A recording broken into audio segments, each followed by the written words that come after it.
para sa inyo rin. At gaya ng sinabi natin, gaya ng sa Odyssey, yung para rin siyang paglalakbay, no? Mapapansin natin na hindi pala salita ang pangunahing pinag-aaralan talaga natin kahit mga katagang batayan ito. Ang tunay natin pinag-aaralan ay ang ating sarili. Kung paano tayo tumingin, nakikinig, at nag-iisip, at nabubuhay. Mga salitang pang-araw-araw din naman yung tinutukoy ni Padre Roque, halimbawa bahay, kaibigan, pag-ibig, buhay, katotohanan, at sanay na tayong banggitin ang mga ito. Ngunit napapansin ba nating bihira nating tanungin kung ano talaga ang ibig nating sabihin kapag binibigkas natin ang mga salitang iyon? Katulad sa mahal, pag-ibig, anong ibig sabihin nun? Halimbawa, sabihin kong kaibigan, no? Maaring ang unang pumasok sa isip ninyo ay ang pangalan ng isang tao. Ngunit hindi pare-pareho ang kahulugan ng kaibigan sa bawat isa. May taong iniisip ang taong laging kasama. May iba naman iniisip ang taong hindi sila iniwan noong pinakamahirap na panahon ng kanilang buhay. Iisa ang salita, ngunit gaya nung nasabi na natin sa mga nauna pa nating mga talakayan, iba't iba ang lalim. Ganitong ganito yung layunin ng panayam nito.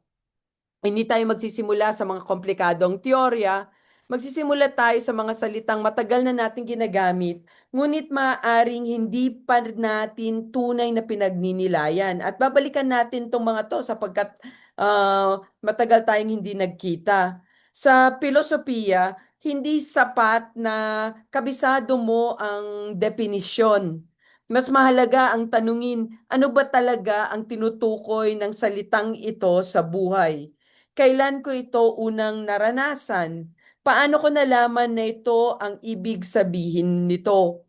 Sa mga susunod na pahina nitong aking panayam, mapapansin ninyo na ang salitang ito ay hindi lamang bahagi ng bokabularyo o tala salitaan, kundi unti-unti silang nagiging gabay at paraan na rin ng pagtingin at pagdanas sa tao, sa lipunan, at maging sa Diyos, gaya ng sinabi natin ng mga nakaraang panahon. So isipin mo yung salitang mahal, di ba? Narinig natin yan sa panimulang kanta ngayong hapon. Maaari kong ulitin ito ng 10 beses, mahal, mahal, mahal, mahal, ganon. Pagkaraan ng ilang ulit, parang nawawala ang kahulugan. Nagiging tunog na lamang ito. Ganito ang nangyayari sa atin kapag ginagamit natin ang salita nang hindi natin dinadala o kinakagat sa ating karanasan. Ngunit isipin ninyo naman na ang isang anak ay unang nakarinig sa kanyang ina na nagsabing, "Anak, mahal kita." Pareho lamang ang salitang mahal, ngunit ibang-iba ang dating. Bakit ibang-iba yung dating? Dahil ang salita hindi lamang binibigkas, dinadala nito ang buong karanasan ng nagsasalita at ng nakikinig. Ganito ang gustong ipakita sa atin ni Padre Roque. May dalawang maaring mangyari sa bawat salita. Unang-una, maaari natin itong gamitin nang wala tayong iniisip. Inuulit lamang natin dahil nakasanayan na. Para bang nagdadasal ka lang ng Aba Ginoong Maria na parang wala na itong kahulugan, wala nang lalim, wala nang bigat ang bawat salita. Aba, Ginoo, Maria, wala nang dating sapagkat parang kailangan lamang bigkasin. Ngunit maaari rin nating bigkasin ng salita nang dala natin ang buong karanasan. Ama, Ama namin. Anong ibig sabihin nun? Di ba? Nagiging pintuan ito ng pag-uunawa. Napansin ba ninyo na may mga salitang kapag narinig natin ay bumabalik agad ang isang alaala tulad ng nanay, inay, tahanan, libing, pagtatapos. Isang salita lamang iyon. Ngunit buong karanasan ang bumabalik. Yan ang ibig sabihin natin. Ang salita ay hinuhubog ng ating karanasan. At habang inuulit natin ang salita ng may pagninilay, lalo lamang lumalalim ang ating karanasan. Kaya hindi sapat na marunong tayong magsalita. Kailangan may mas mahalagang katangian. Dapat marunong tayong makinig sa mga salitang ginagamit natin. Ano yung mga salitang lagi nating ginagamit? At paano tayo hinuhubog ng mga salitang ito? Kapag paulit-ulit nating ginagamit ang isang salita, unti-unti nitong hinuhubog ang paraan ng ating pagtingin at pagdanas sa mundo. Halimbawa, isipin natin ang salitang tagumpay. Tagumpay.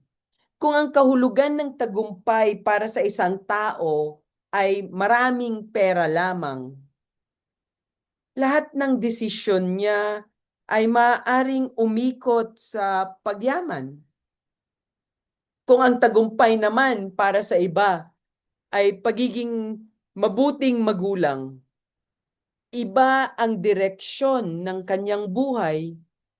Kung ang tagumpay ay paglilingkod sa bayan, iba rin ang kanyang magiging mga pagpili. Pareho ang salita, magkaiba ang pananaw. At dahil magkaiba ang pananaw, magkaiba rin ang buhay. Ibig sabihin, hindi lamang tayo gumagamit ng salita sa filosofiya man o sa teolohiya, ginagamit din tayo ng salita. Unti-unti nitong inaayos ang paraan ng ating pagtingin sa tao at sa mga pangyayari. Ito ang dahilan kung bakit napakahalaga ng mga batayang salita sa isang kultura. Kapag sinabi nating utang na loob, may kahulugan itong mahirap isalin sa Ingles. Hindi naman yan nakukuha sa debt of gratitude lang. Kapag sinabi nating hiya, hindi rin sapat ang salitang shame. Dahil ang bawat wika ay may sariling paraan ng pagtingin at pagdanas sa mundo. Ang bawat salita ay may kasamang paraan ng pamumuhay. Kaya kapag pinag-aralan natin ang mga salita, muli, hindi lamang tayo nag-aaral ng bokabularyo, pinag-aaralan natin mismong mata na ginagamit ng tao sa pagtingin at sa pagdanas sa daigdig. Yan sa tingin ko ang dahilan kung bakit kailangan nating balikan ang ibang mga kataga tulad ng katotohanan. Ngayon ay dadako tayo sa isa sa pinakamahalagang salita na patuloy na inuulit-ulit sa filosofiya, katotohanan.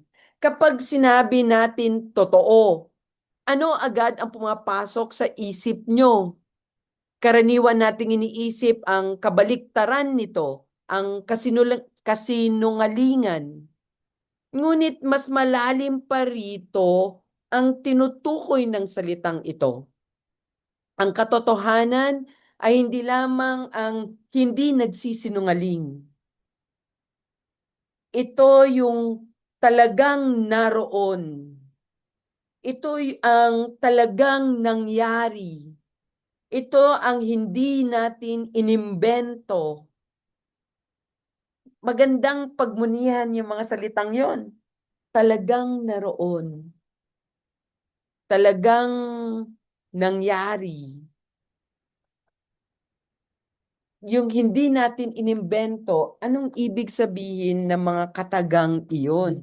Di ba? Yun ang gusto kong pagmunihan natin. Halimbawa, kapag sinabi kong umuulan sa labas, maaaring paniwalaan niyo ako o hindi.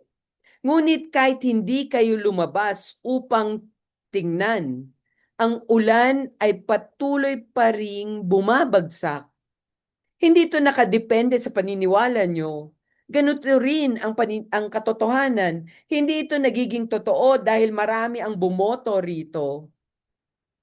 Hindi rin ito nagiging mali dahil kakaunti ang naniniwala. May sarili itong paninindigan. Ito ang isa sa pinakamahalagang aral sa filosofiya. Hindi umiikot ang daigdig sa ating opinyon. Tayo ang kailangang matutong umayon sa kung ano ang talagang naroon. Ito rin ang dahilan kung bakit napakahalaga ng pagpapakumbaba sapagkat maaring mali ang aking akala. Ngunit hindi ibig sabihin noon na mali ang katotohanan. Maaring ako lamang ang kailangang matuto para tumingin ng mas mabuti. Diba?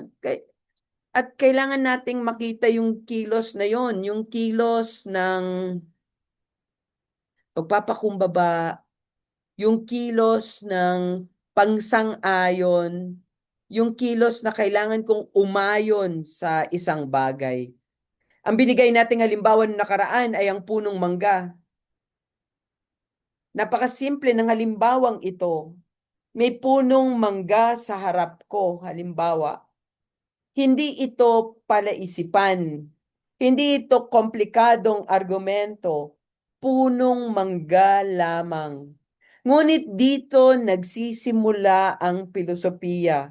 Kapag sinabi kong may punong mangga, hindi ko nililikha ang punong iyon. Hindi ko siya inimbento. Hindi siya lumitaw dahil sinabi ko ang kanyang pangalan, mangga. Nariyan na siya bago pa ako magsalita. At mananatili siya kahit tumahimik ako. Napakahalaga ng simpleng obserbasyong ito. Madalas kasi nating isipin na ang iniisip natin ang sentro ng mundo, na tayo ang sentro ng mundo. Ngunit ang unang aral ng filosofiya sa mga sinaunang Griego ay kabaliktaran. Mas nauna ang mundo kaysa sa ating pag-iisip tungkol dito. Habang maaari kong hindi ko alam ang pangalan ng isang bulaklak, hindi ibig sabihin nun na wala itong pangalan o wala itong katangian. Maaring hindi ko pa lamang ito kilala. Ganito rin sa tao. May mga pagkakataong mali ang unang impresyon natin. May taong inakala nating mayabang, ngunit kalaunan ay nalaman nating mahiyain lamang pala. Hindi nagbago ang taong yun. Ang nagbago ay ang ating pag-unawa. Kaya ang tunay na naghahanap ng karunungan ay hindi nagmamadaling humusga. May mas inuuna niyang tignan. Mas inuuna niyang makinig.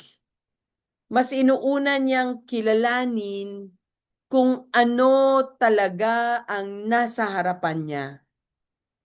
Dahil ang tunay na pag-unawa ay nagsisimula hindi sa pagsasalita, kundi sa matyagang pagharap sa kung ano talaga ang talagang naroroon o naroon. Di ba? Yung simpleng pagtingin, mahalaga yun. Nakita na natin yung halimbawa ng punong mangga, napakasimple ng halimbawa, ngunit ngayon ay palalimin natin ito ng saglit, ng kaunti. Kapag sinabi natin totoo, hindi lamang ito tumutukoy sa isang bagay na nasa harapan natin. May nangyayari rin sa loob natin.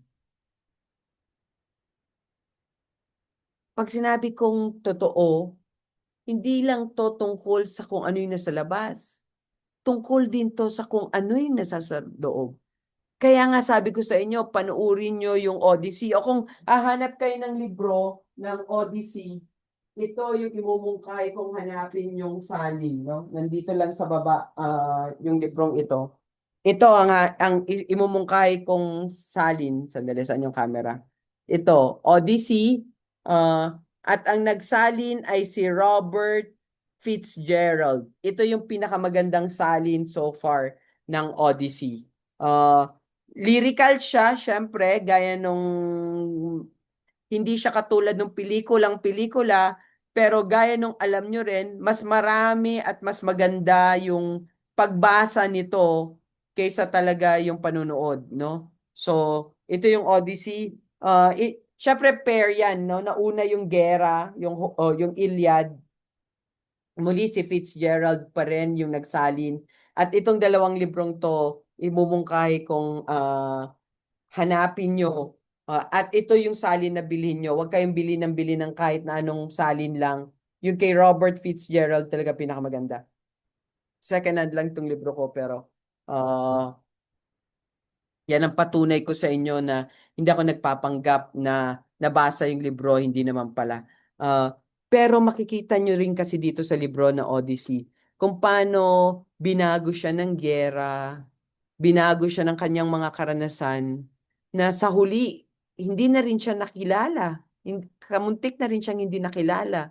Di ba? At yung lalim nun, nung pagdanas, kakaiba yun. Di ba? So, so kapag sinabi natin totoo, hindi lamang ito tumutukoy sa kung ano yung nasa harap natin. Ito rin ay tumutukoy sa nagaganap sa loob natin. May sandali na tila nagtatagpo ang tao at ang realidad. Iyon ang sandaling napapasabi tayo, oo nga, ganito, ganito pala talaga. Ganito pala talaga. Isipin ninyo ang isang estudyante na ilang ulit nang bumabagsak sa pagsusulit. Sa bawat bagsak, marami siyang dahilan. Mahirap ang exam, hindi magaling ang guro, kulang ang oras, ngunit dumating ang isang araw na sinabi niya sa sarili, hindi pala ako nag-aaral ng sapat. Masakit tanggapin, oo. Ngunit iyon ang sandali ng katotohanan. Pansinin ninyo, hindi nagbago ang mga tanong sa pagsusulit. Hindi rin nagbago ang guro. Ang nagbago ay ang kakayahan ng tao na harapin ang talagang nangyayari. Sinasabi na ang sandali ng katotohanan ay parang sandali ng pag-iisa. Walang ibang makagagawa nito para sa atin. Maaring may magpayo, maaring may magturo, ngunit darating tayo sa oras na tayo mismo ang haharap sa realidad. Ibig sabihin, kahit ako, hindi ko maaring danasin yon para sa'yo. Di ba? Ikaw lang ang dadanas doon. Pagkamatay, pagkabigo, lahat yan. Pagkakasakit. May isa pang mahalagang punto rito. Kahit nag-iisa tayong humaharap sa katotohanan, hindi tayo nag-iisa sa mundo. Lahat tayo ay naghahanap ng totoo. Ang bawat tao ay may sariling pakikibaka, audacious, di ba? May sariling tanong, may sariling pagkatuto, ngunit lahat gustong makauwi. Kaya ang paghahanap ng katotohanan, hindi kompetisyon. Hindi ito paramihan ng alam, paramihan ng degree. Isa itong sama-samang paglalakbay. Kapag natutunan natin igalang ang paghahanap ng iba, mas magiging mapagpakumbaba tayo. Hindi natin agad sinasabing mali ang ibang tao. Mauunawaan natin na maaring nasa ibang bahagi pa lamang siya ng kanyang paglalakbay. At kailangan kong respetuhin yon sapagkat hindi ko kayang gawin ngayon kung ano ang maaari lamang gawin sa kanya ng panahon, ng karanasan, at ng iba pang mga batayan ng pagkatuto. Kaya nga lagi natin sinasabi, ang unang hakbang sa karunungan ay ang pagiging tapat sa sarili. Sapagkat walang tunay na pagkatuto kung hindi muna tayo marunong magsabi ng ito pala talaga ang nangyayari. Ito pala talaga. Ganito pala talaga ang pagsunod halimbawa sa isang bokasyon. Kaya ang unang hakbang sa karunungan ay ang pagiging tapat sa sarili. Gaya ng sinabi natin. Ngayong alam na natin ang mahalagang hanapin ang katotohanan, may isa pang tanong. Paano ba nabubuhay ang taong patuloy na naghahanap sa totoo, ng totoo? Paano ba mabuhay ang isang taong patuloy na naghahanap? Napakaraming tinig ang naririnig natin araw-araw, maingay galing sa social media, galing sa iba't iba niyong guro, galing sa iba't iba niyong kaklase, galing sa kung saan-saan pa man. At may nagsasabing sundan mo ang uso. May nagsasabing sundin mo lang ang nararamdaman mo. May nagsasabing kung sino ang makapangyarihan, siya ang tama. Hindi ba ganito ang nakikita natin ngayon? Trending sa social media, kaya ginagawa ng lahat. Maraming likes, kaya iniisip nating tama. Maraming bumoto, maraming followers, kaya iniisip natin totoo. Ngunit ang dami ng sumangasang-ayon ay hindi sukatan ng katotohanan.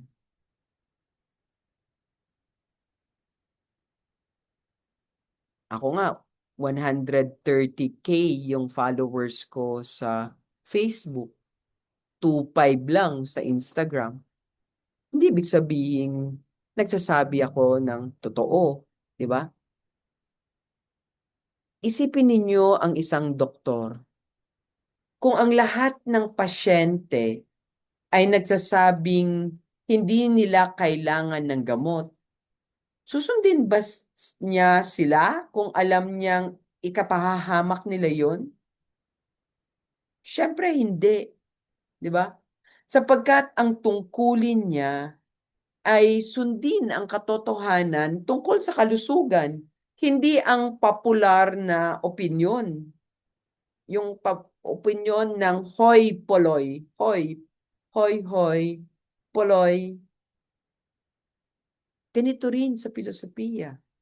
Hindi nito sinasabing wag makinig sa damdamin. Hindi rin sinasabing wag pansinin ang lipunan. Ang sinasabi lamang nito ay wag hayaang ang mga ito ang maging huling batayan ng iyong paghatol. Ang taong nabubuhay sa katotohanan ay hindi nagtatanong ano ang gusto kong paniwalaan. Mas mahalaga ang tanong na ano ba talaga ang naroroon? Ito ang dahilan kung bakit napakahalaga ng disiplina ng pag-iisip. Disiplina sa pag-iisip. Disiplina sa pag-iisip. Hindi tayo basta nagpapadala sa unang impresyon. Hindi tayo agad naniniwala sa unang balita. Hindi tayo basta sumusunod sa karamihan. Hinahanap muna natin ang talagang meron. ang talagang meron. Ngayon naman ay pag-usapan natin ang isang napakagandang ideya sa teksto ni Padre Roque, yung konsepto ng abot kaya. Sa ordinaryong usapan, kapag sinabi nating abot kaya, iniisip natin ang presyo, di ba? Presyo. Abot kaya? Abot kaya? Abot kaya? Abot kaya? Nagiging tanong. Pero hindi iyon ang ibig sabihin dito. Ang ibig sabihin ay gawin ang lahat ng kaya mong gawin. Kahit alam mong hindi ka magiging perpekto. Yun ang ibig sabihin ng abot kaya. Yung pagsubok na gawin kahit alam mong hindi magiging perpekto. Napakagandang halimbawa yung ginagamit ni Padre dito tungkol sa baseball. Siyempre, hindi natin alam masyado yung talinhaga na ito sapagkat bibiko kaunti o kakarampot sa atin ang nagbe-baseball. Pero ang gusto lamang sabihin dito ni Padre Roque ay hindi inaasahang tatama ang manlalaro sa bawat palo.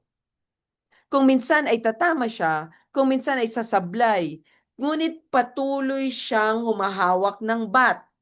Ganito rin ang paghahanap ng katotohanan. Walang taong laging tama. Walang propesor na hindi nagkamali. Walang siyentipikong hindi nagbago ng isip. Walang pilosopong hindi nagtanong muli. Ang mahalaga ay hindi ang pagiging perpekto. Ang mahalaga ay ang hindi pagsuko sa paghahanap. Halimbawa, gumagawa kayo ng thesis. Marahil sa unang rebisyon ay maraming puna. Sa pangalawa, meron pa rin. Sa pangatlo, meron pa rin kailangang baguhin. Kung iisipin ninyong dapat perpekto agad ang unang draft, baka hindi ninyo matapos ang inyong pananaliksik.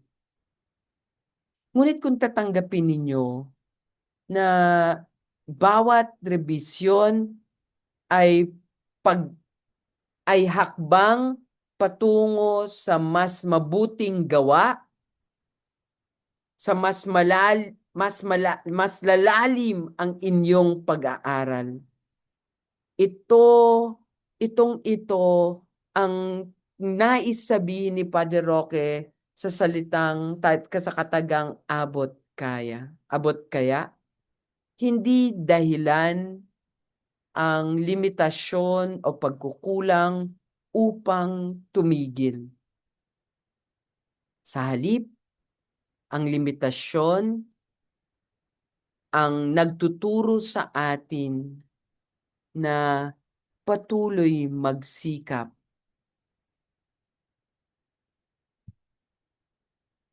Ang taong nabubuhay sa katotohanan. Ano ang pagkakaiba ng taong tunay na naghahanap ng katotohanan at ng taong kontento na sa sariling opinyon? Una, sabi ni Padre Roque, ang taong naghahanap ng katotohanan ay alam na marami pa siyang hindi alam. Yung taong nabubuhay sa katotohanan, mulat siya sa pag-uunawang meron akong nakakagat na totoo, pero marami pa akong hindi makagat na totoo. Hindi siya nahihiyang magsabi ng hindi ko alam. Sa katunayan, ito pa nga ang simula ng tunay na pagkatuto. Ikalawa, yung marunong siyang tumanggap ng pagkakamali. Napakahirap nito. Kapag may nagtama sa atin, natural na gusto nating ipagtanggol ang ating sarili. Ngunit ang taong seryosong naghahanap ng katotohanan ay hindi inuuna ang kanyang sarili. Mas mahalaga sa kanya ang katotohanan kaysa sa kanyang kahambugan. Halimbawa, may professor na maling nagsulat ng petsa sa pisara. Kapag may estudyanteng magalang na nagtama sa kanya, ano ang gagawin niya? Maaring sabihin niya, "Salamat, tama ka." Hindi bumababa ang kanyang dignidad. Sa katunayan, lalo pa siyang nagiging kapani-paniwala sapagkat ipinakita niyang mas mahalaga ang katotohanan kaysa sa pagiging laging tama. Ikatlo, ang tunay na kasama natin ay hindi lamang ang taong pareho ang opinyon natin. Mas mahalaga ang taong pareho nating hinahanap ang katotohanan. Maaring magkaiba kayo ng konklusyon, ngunit kung pareho kayong tapat sa paghahanap, maaari pa rin kayong mag-usap, magtanong, at matuto sa isa't isa. Hindi ito lugar ng pagyayabangan. Ito ang pamayanan ng mga taong sama-samang naghahanap ng katotohanan. Kaya nga sinabi natin nakaraan, ngayon na may linaw na tayo sa salitang katotohanan, dadalhin tayo ng mga sinaunang Griego sa isa pang salita. At yan yung salitang aletheia. Hindi natin ito pag-aaralan bilang simpleng salitang banyaga. Pag-aaralan natin ito dahil may dala itong ibang paraan ng pagtingin sa katotohanan. Sa Filipino, kapag sinabi nating totoo, kadalasan ang iniisip natin ay kung tama ba o mali ang isang pahayag. Ngunit para sa mga sinaunang Griego, ang katotohanan ay higit pa sa tamang impormasyon. Ito ay isang pangyayaring nagaganap. Parang unti-unting pagbubukas ng pinto. Parang pagsikat ng araw pagkatapos ng mahabang gabi. Parang pagpapakita mo sa isang taong matagal mo nang hindi nauunawaan at bigla mong naisip, ngayon ko lamang siya tunay na nakilala. Hindi nagbago ang taong yon. Ikaw ang nagkaroon ng mas malinaw na pagtingin. Ito ang dahilan kung bakit mahalagang pag-aralan ang mga sinaunang salita. Hindi dahil gusto nating magsalita ng Griego, kundi dahil may mga salitang nagtuturo sa atin ng mga paraan ng pagtingin na maaaring nakalimutan na natin.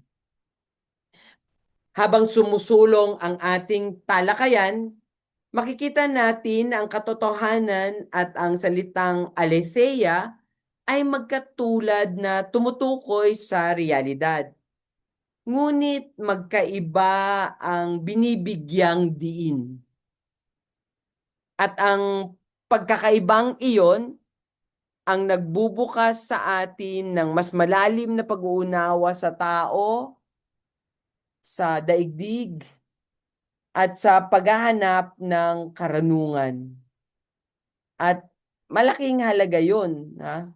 Kasi binabago niyan yung pagdanas natin sa mga bagay-bagay. Ibig sabihin, hindi ka na pwedeng maging tulad ng dati.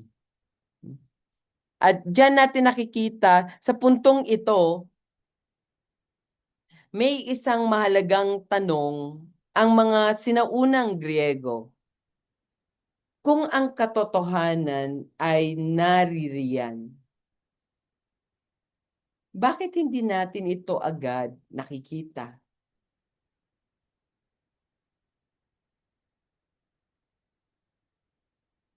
Napakasimple ng tanong. Ngunit habang tumatagal, mapapansin natin ito rin ang tanong ng sa ating sariling buhay. May mga taong may mga tao tayong matagal nang kilala, ngunit isang araw saka lamang natin naunawaan ang kanilang pinagdaraanan. May mga magulang na kasama natin araw-araw, ngunit nung tayo mismo ang naging magulang, saka natin naintindihan ang kanilang sakripisyo.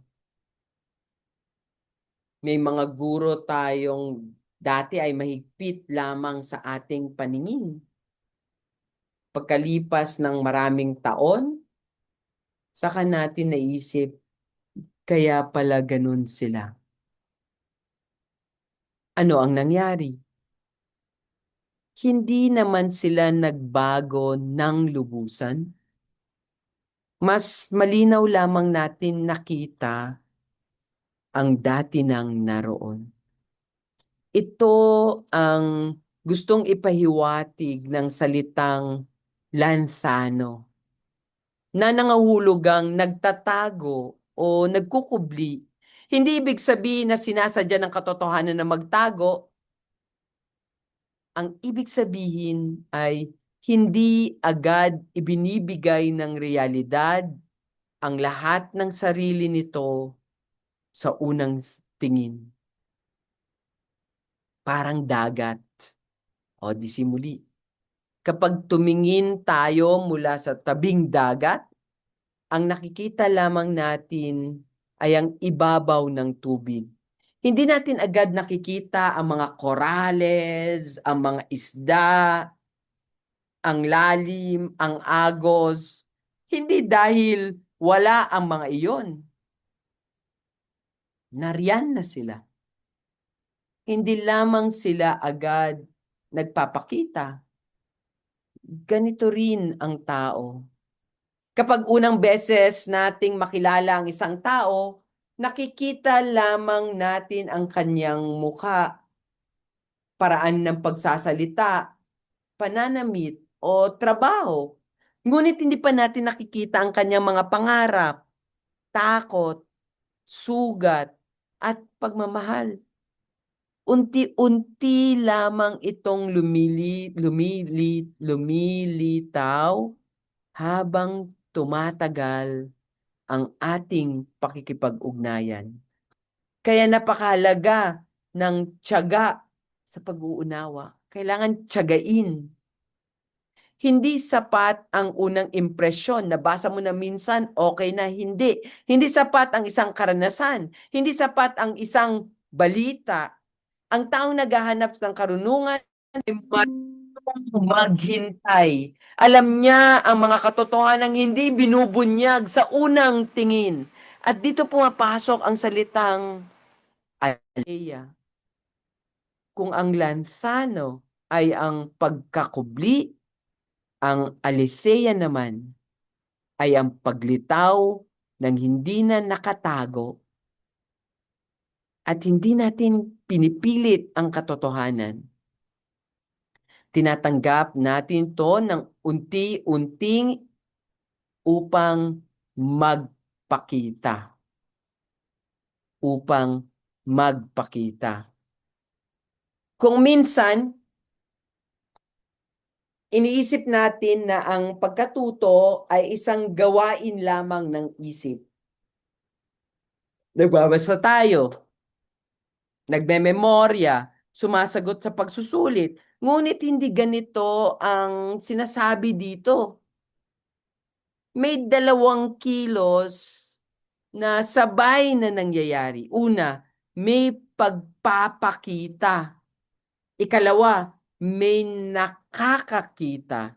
Isipin ninyo ang pagsikat ng araw. Hindi sapat na sumikat ang araw. Kung nakapikit tayo, hindi natin makikita ang liwanag. Sa kabilang banda, kahit bukas ang ating mga mata, kung gabi pa, wala pa ring liwanag na makikita. Kailangang magsabay ang 2 uri ng pangyayari. Ganito ang pagkatuto. May pagkakataong handa na ang guro, ngunit hindi pa handa ang estudyante. May pagkakataon ding sabik na sabik ang estudyante, ngunit hindi pa malinaw ang paliwanag. Kapag nagsabay ang dalawang ito, saka lamang nangyayari ang tunay na pag-unawa. Halimbawa, marami sa atin ang nagbasa na ng Noli Me Tangere noong high school.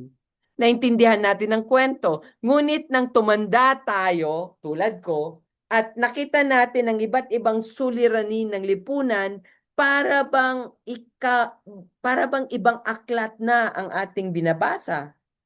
Hindi naman nagbago ang nobela. Ang nagbago ay tayo. Mas handa na tayong makita ang ipinapakita ng akda. Ganito rin ang buhay. May mga pangyayaring noon ay hindi natin maintindihan. Pagkalipas ng 10 taon, bigla nating masasabing, ngayon ko lang naunawaan kung bakit nariyan ako. Hindi nagbago ang pangyayari. Nagbago ang ating kakayahang umunawa. Kaya ang pagkatuto ay hindi lamang pagkuha ng impormasyon. Ito ay ang pakikipagtagpo sa isang realidad na nagpapakita at ng isang taong handang tumingin. Hihinto muna ako rito. Ipopost ko muna yung recording.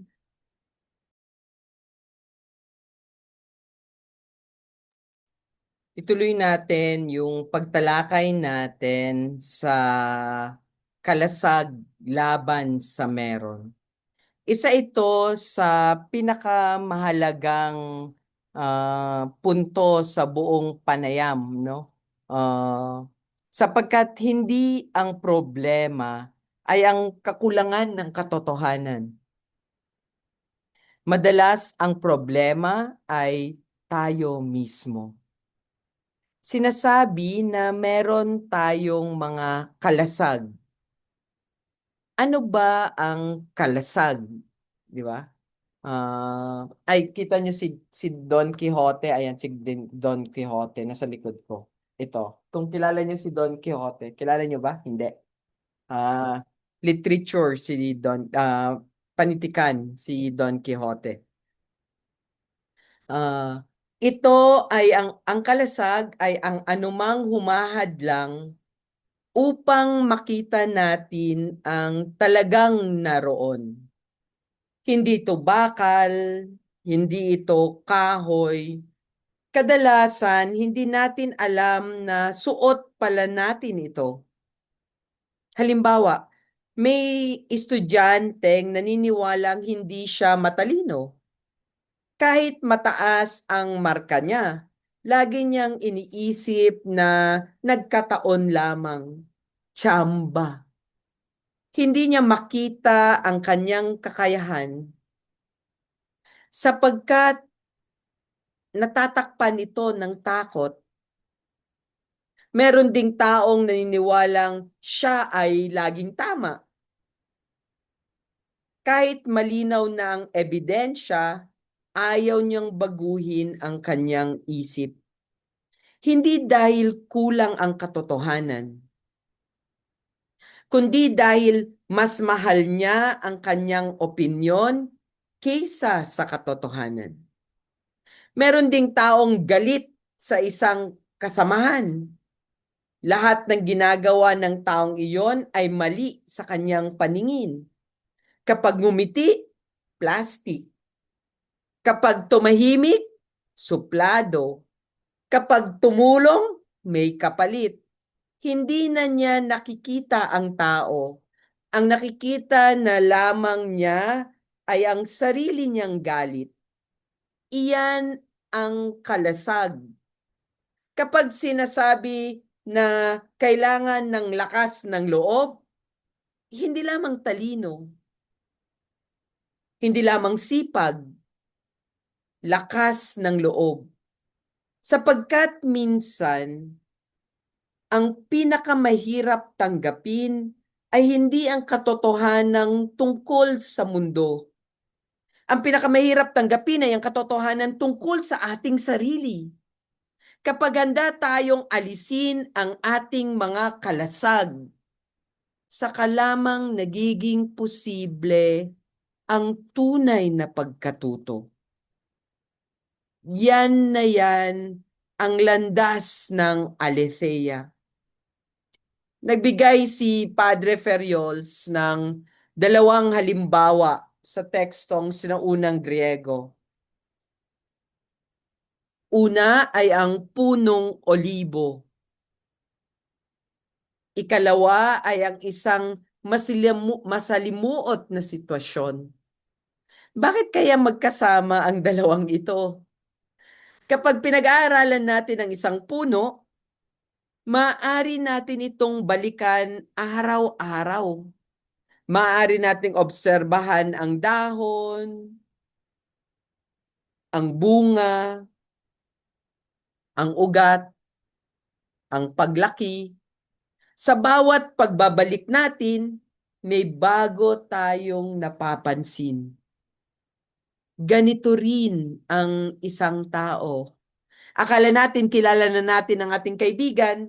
Pagkatapos ng 5 taon, may bago na naman tayong natutuklasan. Hindi dahil nagbago siya ng lubusan, mas lumalim lamang ang ating pagkakakilala. Ngunit mas mahirap yung ikalawang halimbawa, ang isang sitwasyon. Halimbawa, may alitan sa loob ng pamilya. Kapag unang narinig natin ang kwento ng isang tao, parang malinaw kung sino ang may kasalanan. Ngunit kapag narinig natin ang kwento ng ama, iba ang larawan. Kapag narinig natin ang kwento ng ina, iba na naman. At kapag kinausap natin ang mga anak, mas lalo pang nagiging masalimuot. Unti-unti nating napagtatanto na walang simpleng paliwanag. Hindi ibig sabihin nito na walang katotohanan. Ang ibig sabihin lamang ay mas malalim ang katotohanan kaysa sa una nating akala. Ito ang dahilan kung bakit hindi dapat nagmamadali ang pilosopo, ang mananaliksik, ang hukom, o kahit ang ordinaryong tao. Mas maraming pagtingin, mas maraming pakikinig, mas maraming pagninilay, hindi upang magulo ang isip, kundi upang maging mas tapat sa realidad. Kaya nga, ipinapaliwanag ni Padre Ferriols kung bakit isinasalin niya ang aletheia bilang katotohanan. Ngunit agad-agad din siyang nagbibigay ng paalala. Sabi niya, huwag nating isipin na kapag naisalin na ang salita, pareho na agad ang lahat ng kahulugan. Isipin ninyo ang salitang pag-ibig. Sa Ingles, maaari natin itong isalin bilang love. Tama naman. Ngunit alam natin may mga bagay sa salitang pag-ibig na hindi ganap na naipapahayag ng salitang love. Ganito rin ang nangyayari sa aletheia. Kapag sinabi natin katotohanan, tama ang salin. Ngunit huwag nating kalilimutan ang larawan na ibinigay ng mga Griego. Ang katotohanan ay para isang taong unti-unting nagpapakilala. Hindi siya basta sinusunggaban. Hindi siya pinipilit. Parang pagliligaw. Habang mas matagal mong nakakasama ang isang tao, mas nakikilala mo siya. Hindi mo siya nauubos sa isang usapan. Hindi mo siya nauunawaan sa isang tingin. Ganito rin ang katotohanan. Habang mas seryoso natin itong hinahanap, lalo nating napapansin na mas marami pa pala tayong kailangang matutunan. Kaya ang tunay na marunong, hindi kailanman nagyayabang. Mas lalo pa siyang nagiging mapagpakumbaba dahil habang lumalawak ang kanyang nalalaman, lalo niyang nakikita kung gaano pa kalawak ang hindi pa niya nalalaman. At marahil,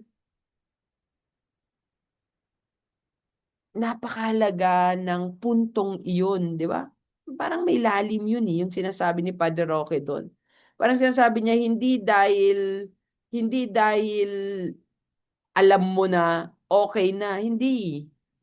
Dahil habang lumalawak yung nalalaman mo, lalo mo pang nakikita kung gaano pa kalawak ang hindi mo pa nalalaman.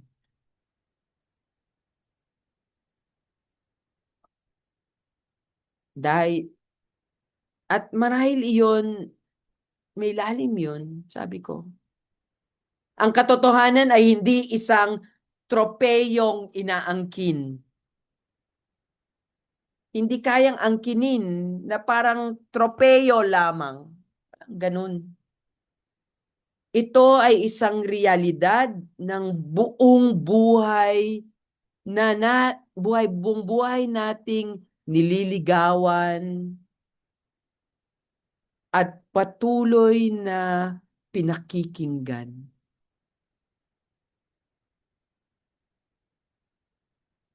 Hindi nakukuha sa iisang pagdanas. Hanggang ngayon, maaring ang iniisip natin ay dalawa lamang ang posibilidad. Nakikita natin ang isang bagay o hindi natin ito nakikita.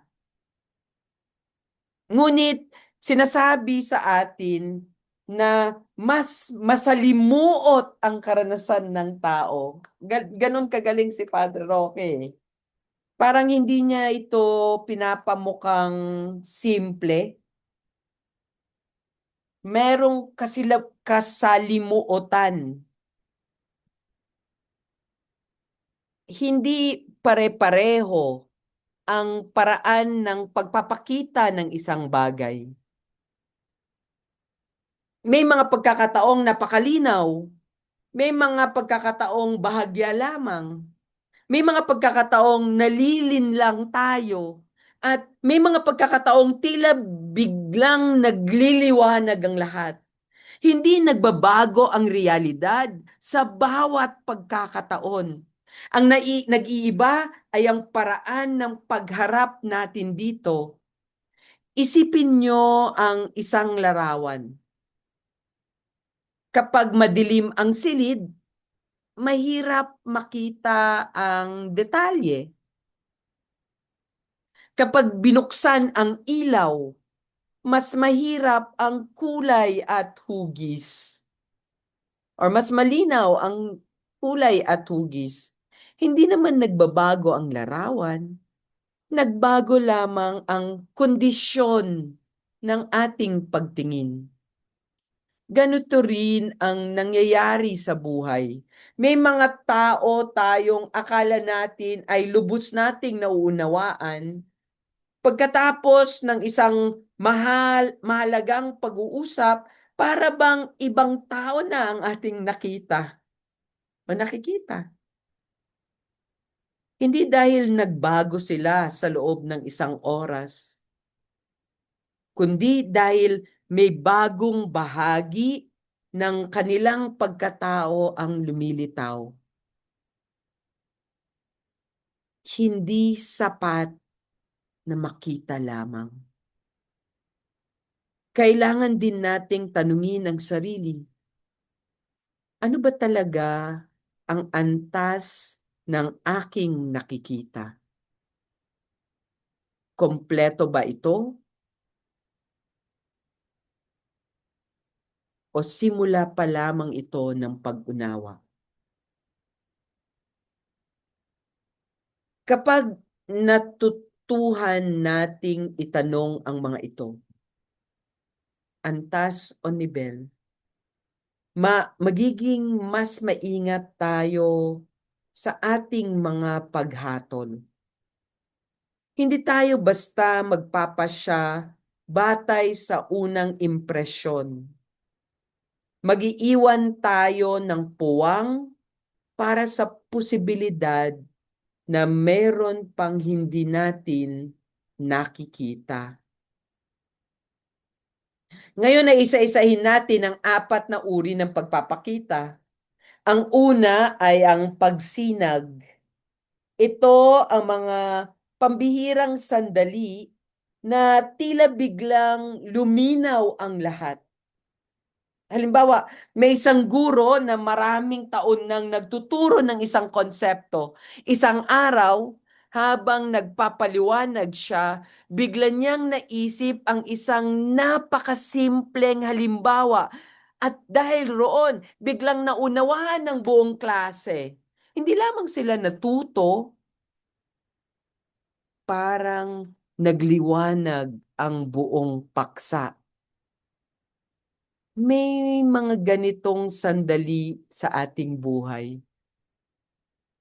Hindi sila madalas, oo, ngunit hindi rin sila nakakalimutan. Ikalawa ay ang karaniwan. Ito yung normal na paraan ng ating pagkatuto. Unti-unti, paunti-unti, hindi dramatic. Ganito tayo natututong magbasa o natutong magbasa. Ganito tayo natutong magmaneho. Ganito rin tayo natutong magmahal. Hindi isang malaking pagsabog ng kaalaman, kundi araw-araw na pagdaragdag ng pag-unawa. Ikatlo ay ang malabo. Ito ang karanasang alam nating may nakikita tayo, ngunit alam din nating kulang pa ito. Halimbawa, unang araw ng klase, kilala na ba natin ang ating mga kaklase? Hindi pa. May kaunting kaalaman, ngunit marami pang hindi alam. At iyon ay normal. Malabo, di ba? At ang ikaapat ay ang napagkakamalan. Sa apat, sa tingin ko, ito yung pinakadelikado. Hindi dahil masama ang realidad, kundi dahil mali ang ating pagbasa rito. Halimbawa, nakita nating hindi tayo pinansin ng isang kaibigan, nagalit tayo. Pagkatapos ay nalaman nating may mabigat pala siyang problema sa pamilya. Hindi siya suplado, nagkamali lamang tayo ng pagbasa. Kaya ang tunay na marunong ay hindi agad nagsasabing sigurado akong tama ako. Mas madalas niyang sabihin, maaring may hindi pa ako nakikita. At ang simpleng pangungusap na yon, na maaring meron pa, ang nagliligtas sa atin mula sa maraming maling paghatol.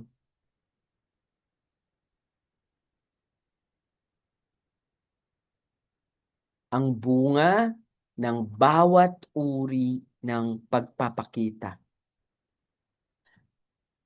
Ano ngayon ang nangyayari pagkatapos ng iba't ibang uri ng pagpapakita? Kapag nangyari ang pagsinag, madalas itong nagiging ala-alang hindi natin malilimutan. May mga sandaling tila isang pangungusap lamang ang narinig natin, ngunit binago nito ang direksyon ng ating buhay. Halimbawa, may estudyanteng gustong sumuko na sa pag-aaral. Isang araw, sinabi lamang ng kanyang guro, naniniwala akong kaya mo. 2 segundo lamang ang pangungusap, ngunit habang buhay niya itong naalala. May mga ganitong sandali sa buhay. Ngunit mas madalas, hindi ganito ang ating karanasan. Mas madalas ang nasa pagitan tayo ng karaniwan, malabo, at minsan ay nagkakamali. At dito napakahalaga ng isang uri ng katangian. Ano yung katangian na mahalaga sa puntong ito? Yung pagkilatis. Ang taong masipag kumilatis ay hindi natatakot magsabing, hindi ko pa alam. Sa ating kultura, kung minsan nahihiya tayong magsabi nito, parang iniisip nating kahinaan ang pag-amin na hindi alam. Ngunit sa katunayan, iyon ang simula ng tunay na karunungan. Kapag inamin kong hindi ko pa lubos na nauunawaan ang isang tao, mas makikinig pa ako. Kapag inamin kong kulang pa ang aking datos, mas magsasaliksik pa ako. Kapag inamin kong maaring mali ang aking konklusyon, mas magiging maingat ako sa aking pagpapasya. Kaya ang pag-amin ng limitasyon ay hindi tanda ng kababawan. Sa tingin ko, tanda ito ng pagiging tapat sa katotohanan. At ang taong tapat sa katotohanan patuloy na lumalalim ang pag-unawa.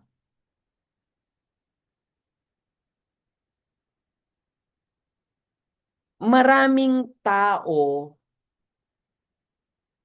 ang gumagamit ng salitang opinyon ngayon na para bang pareho lamang ang lahat ng opinyon. Lalo na ngayon sa social media, lahat eksperto. Ngunit ipinakikita na mas malawak pa ang kahulugan ng doksa. Ngunit kasama rito ang lahat ng paraan ng pagharap natin sa realidad. Ang ating mga nakikita, iniisip, pinaniniwalaan, at ipinapalagay. Hindi lahat ng opinyon ay walang halaga. Hindi yan ang sinasabi ko. May opinyong bunga ng mabuting pag-aaral. May opinyong bunga lamang ng tsismis. Pareho silang opinyon, ngunit hindi pareho ang bigat. Halimbawa, dalawang tao ang nagsasalita tungkol sa klima. Ang isa ay 10 taon nang nagsasaliksik tungkol sa pagbabago ng klima. Ang isa naman ay nakabasa lamang ng isang post sa social media. Pareho silang may opinyon. Ngunit hindi ibig sabihin na pareho ang lalim ng kanilang pag-unawa. Ganito rin sa ating personal na buhay. Kapag may nagsabi tungkol sa isang tao, hindi agad natin ito dapat paniwalaan. Hindi rin agad dapat itanggi. Kailangan nating tanungin, ano ang batayan ng sinabi niya? Ano ang nakita niya? Ano ang hindi niya nakita? Ang magpagiging mapanuri ay hindi pagiging mapaghinala. Ito ay pagiging responsable sa pagbuo ng ating mga paniniwala. Kaya nga ang layunin ng filosofiya ay hindi alisin ang ating mga opinyon. Ang layunin nito ay gawing mas matibay, mas mabigat, at mas nakaugat sa realidad ang ating mga paghatol. Ngunit bakit masalimuot ang doksa? Bakit hindi na lamang gawing simple ang lahat? Bakit ko kinokomplikado ang lahat? Bakit napakaraming antas? Bakit hindi na lamang sabihin kung alin ang tama at alin ang mali? Sapagkat ang buhay mismo, sabi ni Padre Roque, ay hindi simple. Halimbawa, isipin ninyo ang isang hukom na magpapasya sa isang kaso. Hindi sapat na marinig lamang ang isang panig. Hindi sapat ang isang litrato. Hindi sapat ang isang video. Hindi sapat ang isang testigo. Kailangang pagsama-samahin ang lahat ng ito. Ganito rin sa ating pang-araw-araw na buhay. Kapag may dalawang magkaibigang nag-away, hindi agad natin masasabing kung sino ang may kasalanan. Kapag kailangan nating unawain ang kasaysayan, ang mga pangyayari, Kailangan nating palalimin pa ang mga salitang binitawan, ang mga hindi nasabi, ang mga damdaming hindi naipahayag. Unti-unting nabubuo ang mas malinaw na larawan. Ito ang dahilan kung bakit hindi nagbibigay ang filosofiya ng mabilis na sagot sa lahat ng tanong. Mas mahalaga rito ang tamang paraan ng pagtatanong. Mas mahalaga ang pagiging bukas sa posibilidad na may bahagi pa ng realidad na hindi natin nakikita.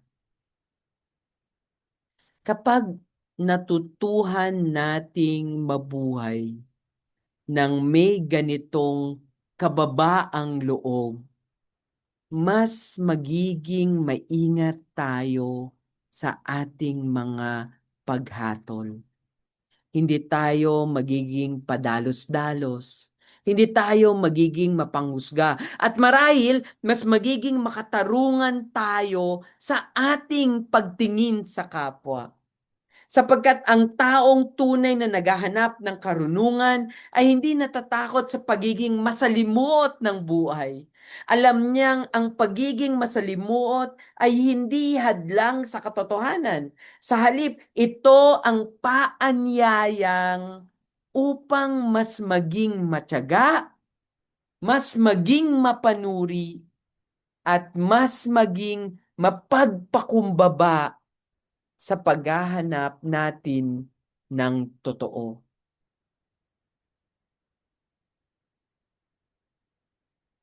Ang galing, di ba? Kasi yan yung bakit ginagamit natin ang salitang doksa. Doksa.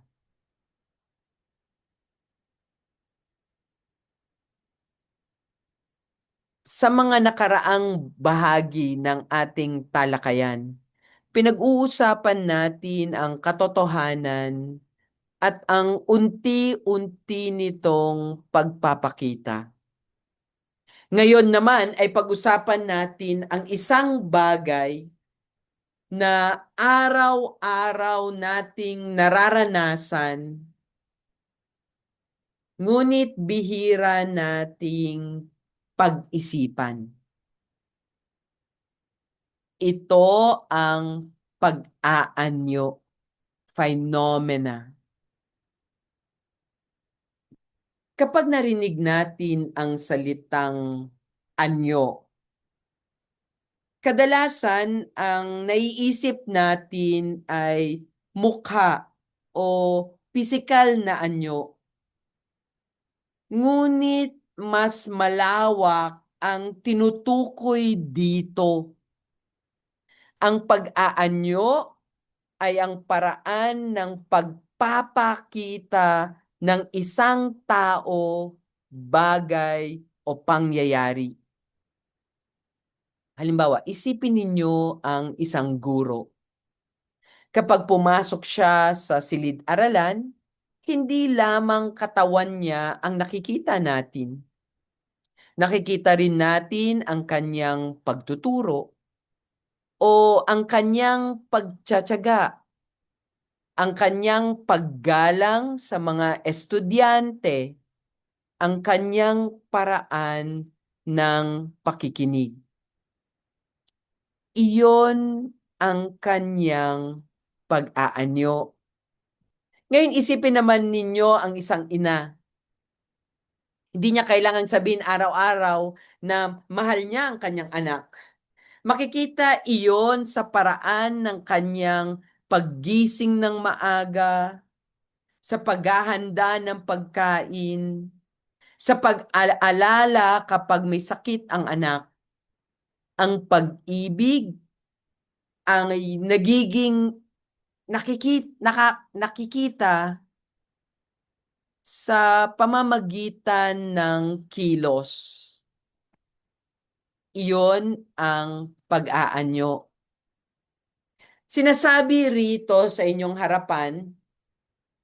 na may mga pag-aanyong hindi bunga ng pagpapanggap.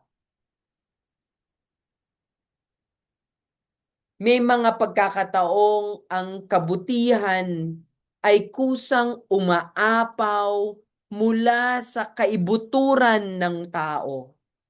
Kapag tunay na mabait ang isang tao, hindi niya kailangang pilitin ang bawat kilos. Lumalabas ito sa kanyang pananalita, sa kanyang pagtawa, sa kanyang pagtrato sa iba. Napansin ba ninyo na may mga taong kapag pumasok sa isang silid ay parang gumagaan ang pakiramdam ng lahat? Hindi dahil may ginawa silang espesyal, kundi dahil ang kanilang pagkatao ay kusang lumilitaw sa kanilang mga kilos. Ito ang unang aral natin.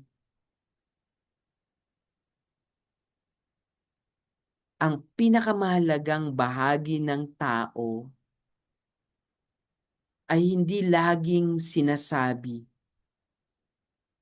Mas madalas ito ay nakikita sa paraan ng kanyang pamumuhay. Ngunit hindi lahat ng pag-aanyo ay pare-pareho. May tatlong uri na inilalahad ang Padre Roque. Una ay ang tunay na pag-aanyo. Ito ang kilos na tumutugma sa tunay na laman ng puso. Halimbawa, may isang taong tumutulong sa nasalanta kahit walang kamera, walang media, at walang naghihintay na papuri. Ang kanyang ginagawa ay bunga ng tunay na malasakit. Hindi siya nag-aanyong mabuti. Mabuti talaga ang kanyang hangarin. Ikalawa ay ang mapaglinlang na pag-aanyo. Dito naman ay kabaliktaran. May mabuting kilos sa panlabas, ngunit iba ang layunin. Halimbawa, may taong napakabait lamang kapag may kailangan. Kapag nakuha na ang gusto, nawawala ang kabaitan.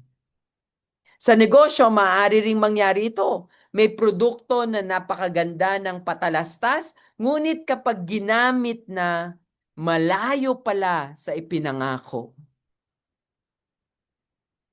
Ang anyo ay maganda, ngunit hindi iyon ang buong katotohanan. Ikatlo ay halo-halong pag-aanyo. Ito marahil ang pinakakaraniwan sa ating lahat. Hindi tayo puro mabuti, hindi rin tayo puro masama. May mga pagkakataong tama ang ating ginagawa, ngunit may halong pagnanais na mapansin. May pagkakataong taos-puso ang ating pagtulong, ngunit may kaunti ring pag-aalinlangan. Ganito ang tao, masalimuot, hindi simpleng itim o puti. Kaya napakahalaga ng kababaang loob. At kung papansinin nyo, paulit-ulit ko na yung binibigkas. Kanina pa. Kapag naintindihan natin ang pagiging masalimuot ng tao, magiging mas maingat tayo sa paghusga. Hindi natin agad sasabihing mabuti siya o kaya naman masama siya. Mas makatarungang sabihing kilalanin pa natin siya.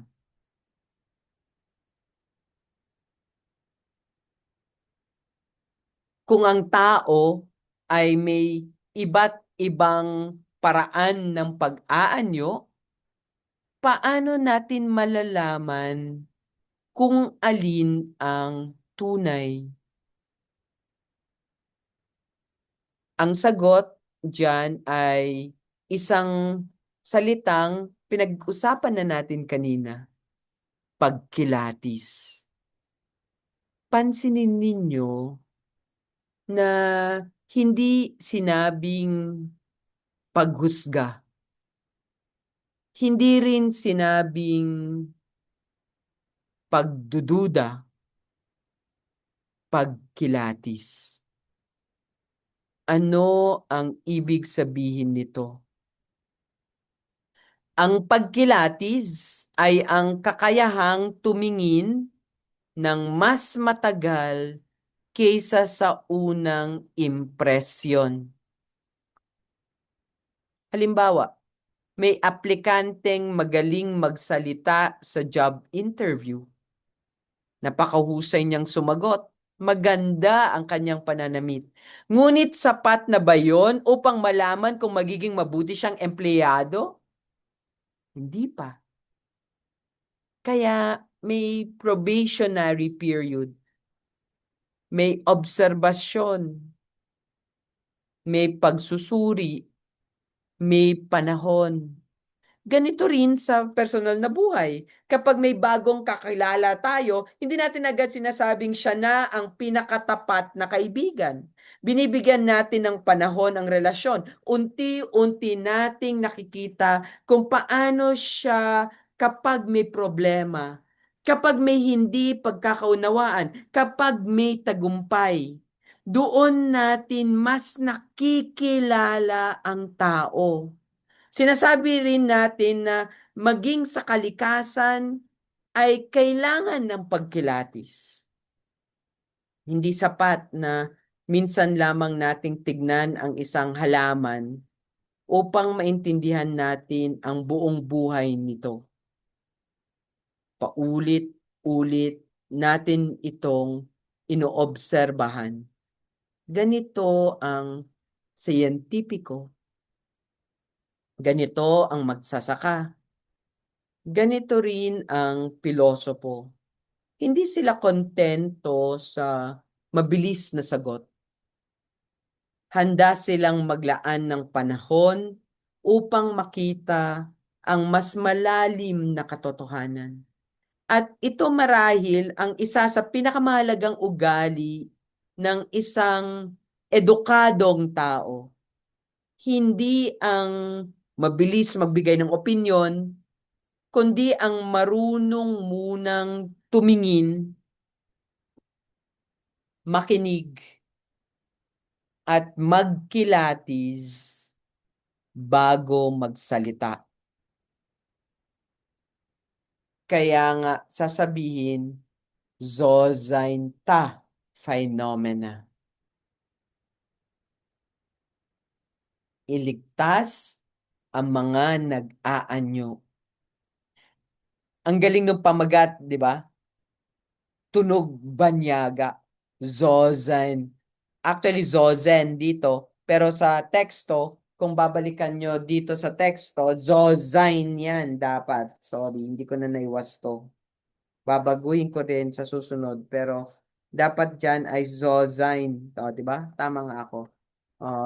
So, dito sa teksto ni Padre Roque, ayan o. Kitang-kita niyo sa camera ko. Zozain ta phenomena. Yan. Typewritten pa to ha. Yung sa inyo, libro.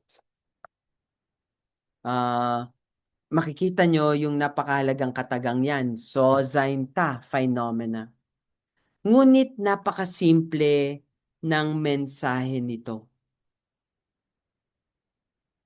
Igalang ang ipinapakita ng realidad. May tatlong paanlaya dito. Una, sabi, huwag gumawa ng teoryang hindi tugma sa ating nakita. Bigkasin ang totoo. Bigkasin ang totoo. Halimbawa, nagsasagawa kayo ng pananaliksik, hindi maaring nauna na ang iyong konklusyon bago pa kayo mangalap ng datos. Kapag ginawa ninyo yon, hindi na kayo naghahanap ng katotohanan. Naghahanap na lamang kayo ng ebidensyang sasang-ayon sa inyong naisip. Hindi na yun tapat na pananaliksik. Di ba? Sa wika English, you're making your entire findings conform to what you like. Hindi ganun. Mali yun. Ikalawa, sabi, huwag mag-imbento ng mga hindi nangyari. Napapanahon nito ngayon sa social media, napakadaling magdagdag ng kwento. May isang litrato lamang, ngunit ang caption ay napakalayo sa tunay na nangyari. Unti-unting nabubuo ang maling kwento. Kapag paulit-ulit itong ikinukwento, marami ang naniniwala. Ngunit ang dami ng naniniwala ay hindi nagpapalit sa katotohanan.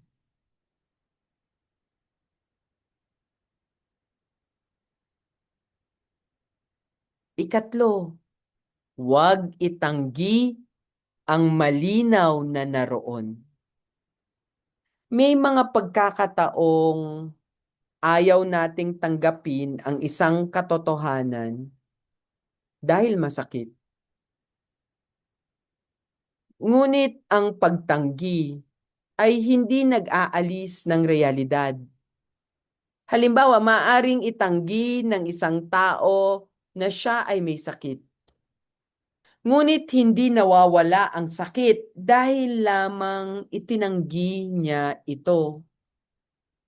Ganito rin sa moral na buhay. Ganito rin sa pananaliksik. Ganito rin sa pamumuno. Ang unang hakbang ng anumang mabuting pagpapasya ay ang katapatan sa kung ano talaga ang ipinakikita ng realidad. At kapag naging tapat tayo rito, saka lamang nagiging posible ang tunay na pag-unawa.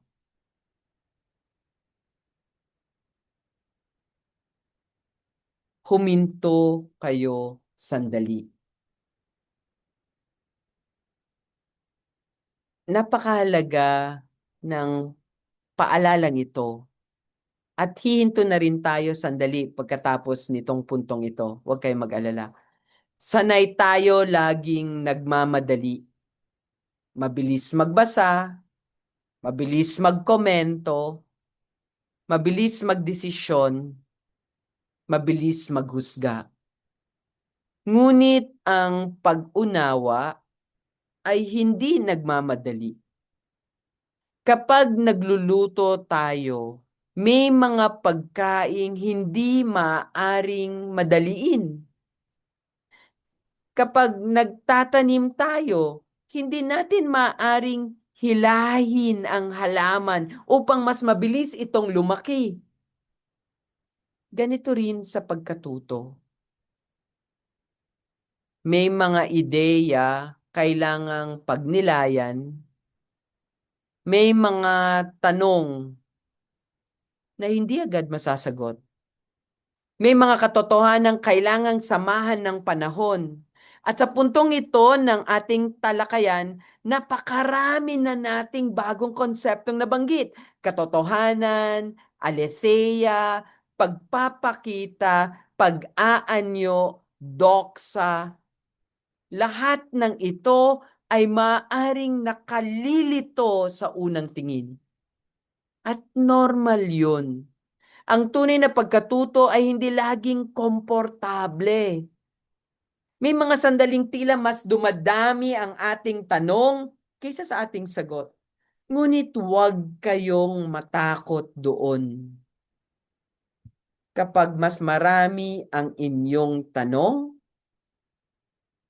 maaring mas lumalim ang inyong pag-unawa. Ang taong hindi na nagtatanong ay kadalasang tumigil na ring matuto.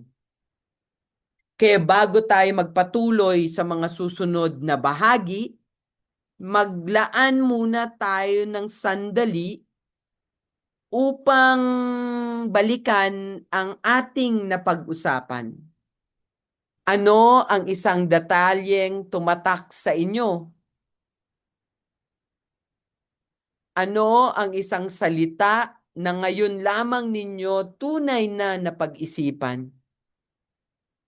Ano ang isang bagay sa inyong sariling buhay na tila ngayon lamang ninyo nakita ng mas malinaw? Doon, sa mga kontekstong iyon, doon nagsisimula ang tunay na karunungan, hindi sa dami ng konseptong kabisado, kundi sa kakayahang huminto, magnilay, at hayaang unti-unting baguhin tayo ng ating mga natutunan.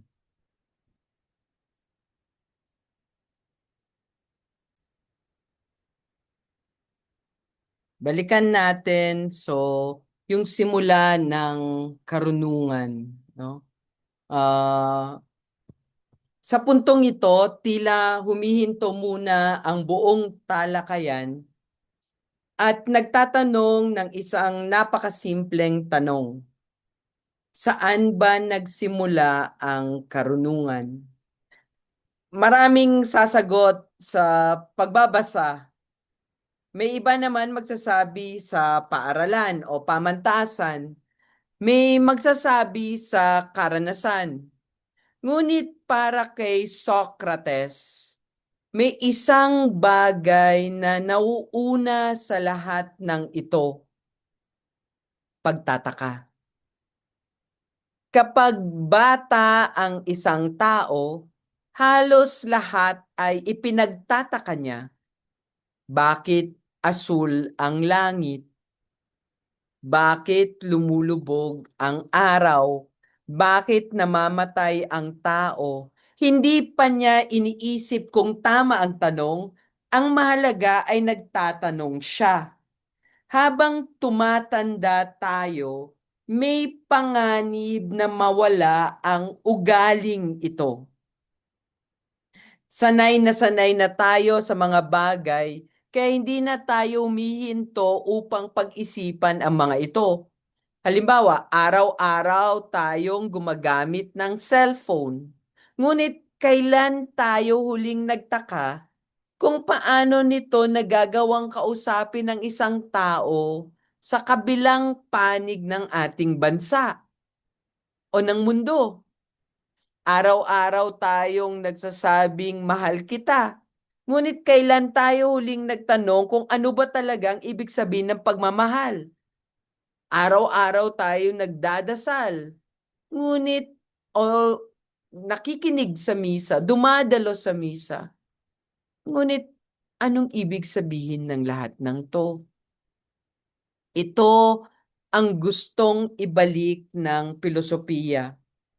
Hindi ang pagiging komplikado, kundi ang kakayahang muling mamangha. May sinabi si Socrates na napakaganda.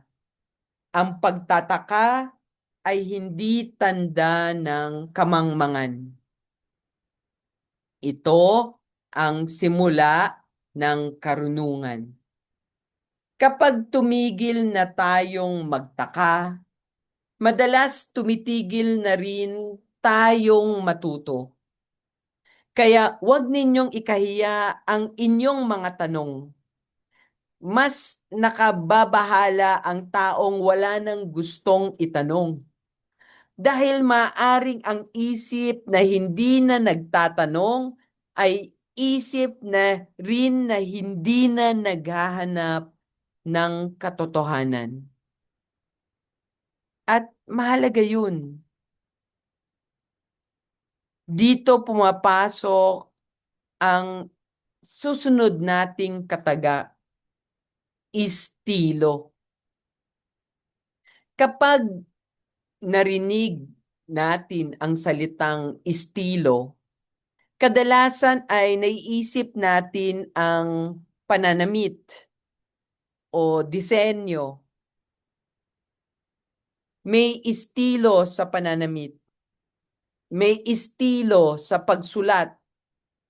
May estilo sa pagsasalita. Ngunit mas malalim ang ibig sabihin nito rito.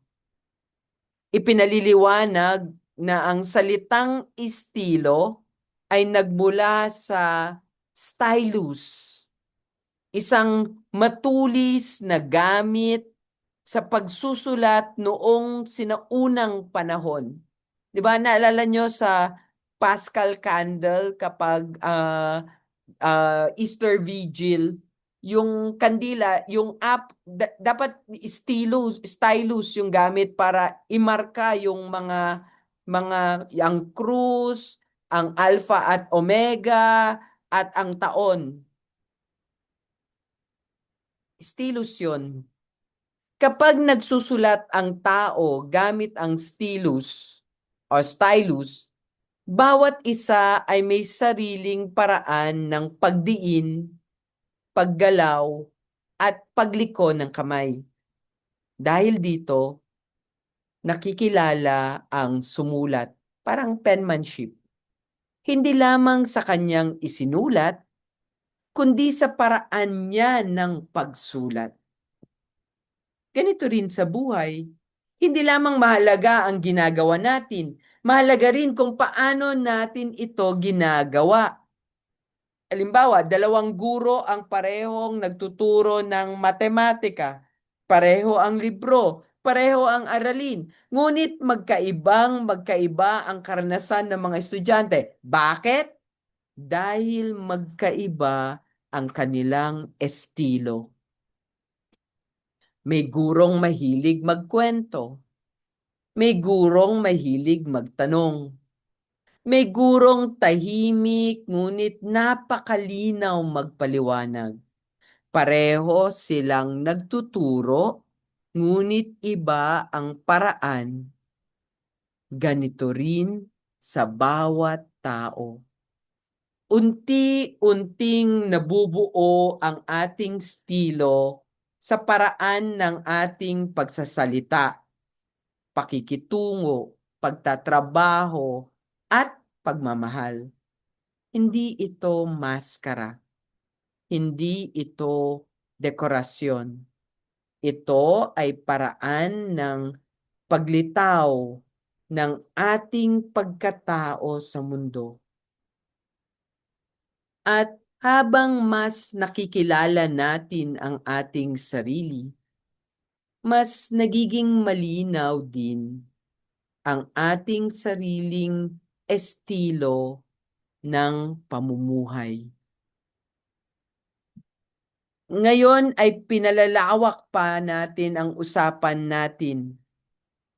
Hindi lamang pala tao ang may estilo, maging ang isang pamayanan at isang buong bayan ay may estilo din.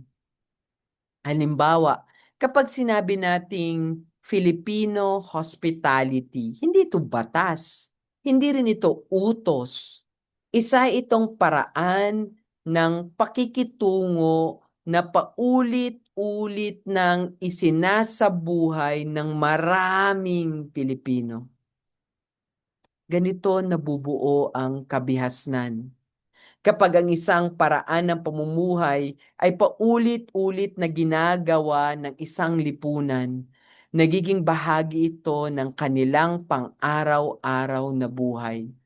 Ngunit meron pang isang salita, kalinangan. Napakaganda ng salitang to. Nagmula ito sa salitang linang. Kapag nililinang natin ang lupa, hindi tayo minsan lang nagtatanim.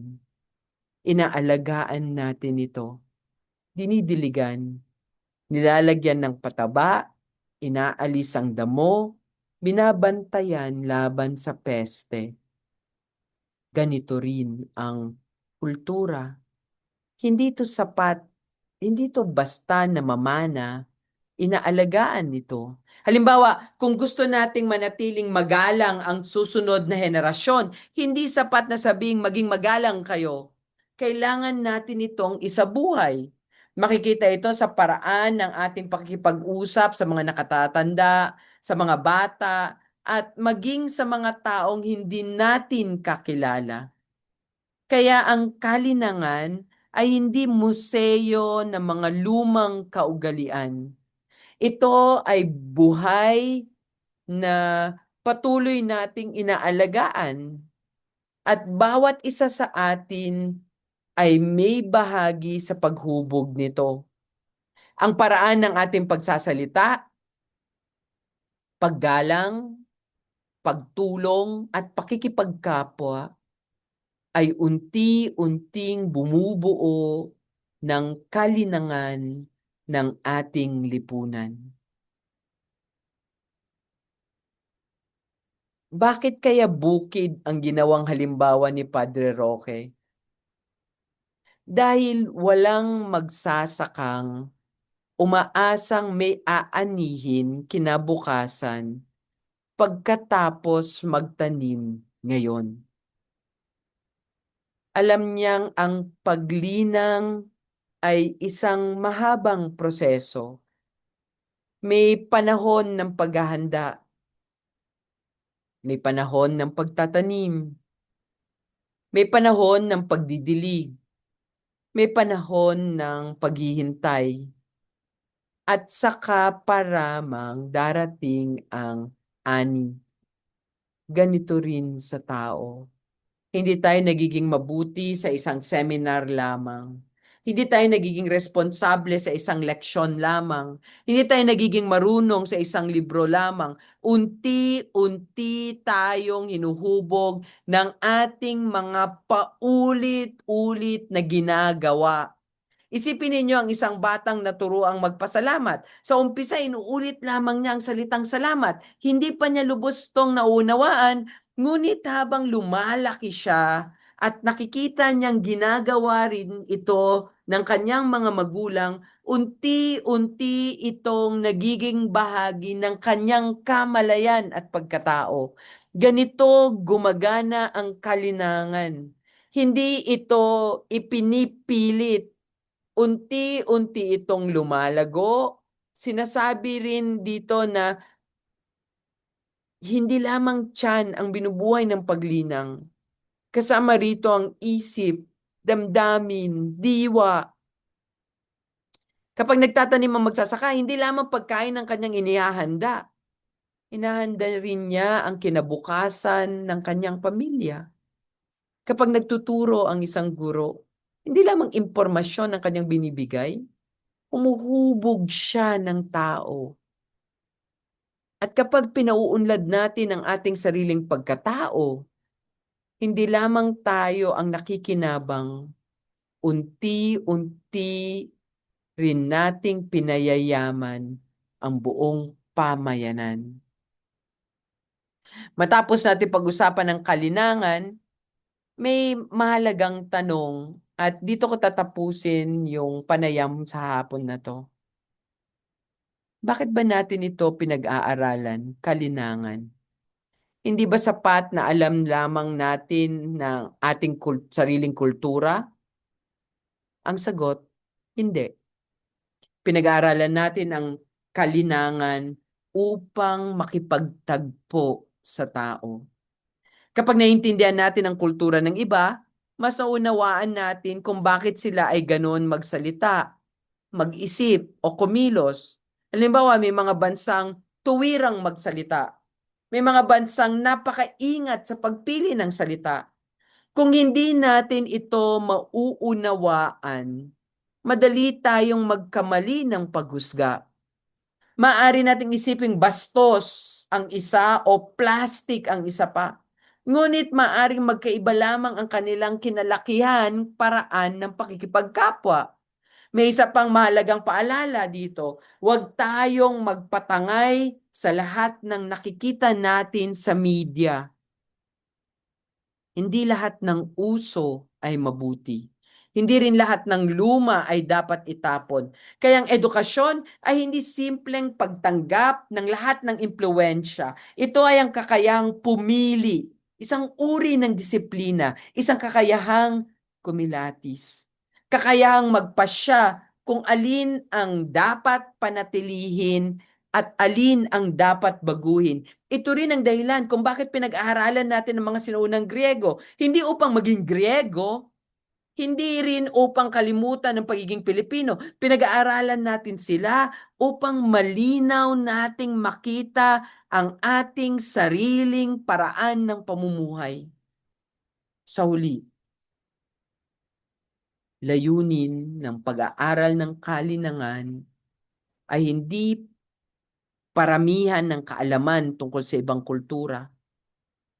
Ang tunay na layunin nito ay maging mas tao, mas bukas sa pakikipagtagpo, mas mapanuri sa sariling buhay, at mas handang matuto mula sa iba pa mula sa iba nang hindi nawawala ang ating sariling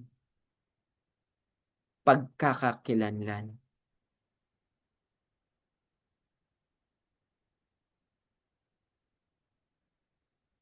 Inihinto ko dito ang aking panayam at nais kong malaman kung may katanungan kayo. Muli, hindi ko intensyon na basta na lang lunurin kayo sapagkat alam ko may utang ako na dalawang 6 na oras ng 6 na oras na lecture at ibibigay ko yun sa inyo, huwag kayo mag-alala. Pero ayaw ko rin naman na magmukha kayo nagmamadali dahil lang gusto natin magmadali at gusto natin matapos yung libro. Pero gusto kong makita nyo kung paano yung binabasa nyo, binabago rin yung pag-unawa nyo sa mundo. Yung pag-unawa nyo sa sarili nyo at yung pag-unawa nyo sa kapwa. Kung wala kayong katanungan, maaari na nating isara itong panayam na ito sa mga salitang iyon. At magkita-kita tayo muli sa susunod na Lunes sa stasyong Kalano class sa sinaunang Griego. So kung wala na kayong katanungan, alam ko gusto niyo na ring gawin pa kung ano pa yung mga ginagawa nyo at maraming salamat sa inyong pagdalo ngayong hapon. So kung wala na kayong katanungan, in-upload ko yung slides kung nakikita nyo. Pwede nyo ring i-download yon. Pero i-upload ko yung edited kasi hanggang 30 lang talaga yung na-edit ko. After that, marami ng typo ulit. Ha? Mag-upload ako ng isa pang slide na i-correct ko kahit yung Zozine phenomena para correct yung slides nyo. Kasi maraming typo rin sa, di ba? Kahit basahin nyo yung Pilipino, maraming typo din talaga. Kasi paminsan nag-auto-correct talaga eh. Ha? Sige. Kung wala na kayong katanungan, maraming salamat at mag-iingat kayo palagi. Pagdasal natin ang Pilipinas. Paalam. Salamat po. Bye, sir. Daniel. Saan po kayo nag-upload ng slides po? Dito, sa chat. Bye, sir. Bye-bye, sir. Bye-bye, bye-bye. Bye, sir. Ingat, sir. Bye, Salamat. sir. Sir, Wala, Dan? Wala? Hindi mo nakita? hindi. Wait lang po. Hanapin ko lang po. La. Yung recording, sir, pwede rin po I-upload ko. Ipapadala ko yung recording.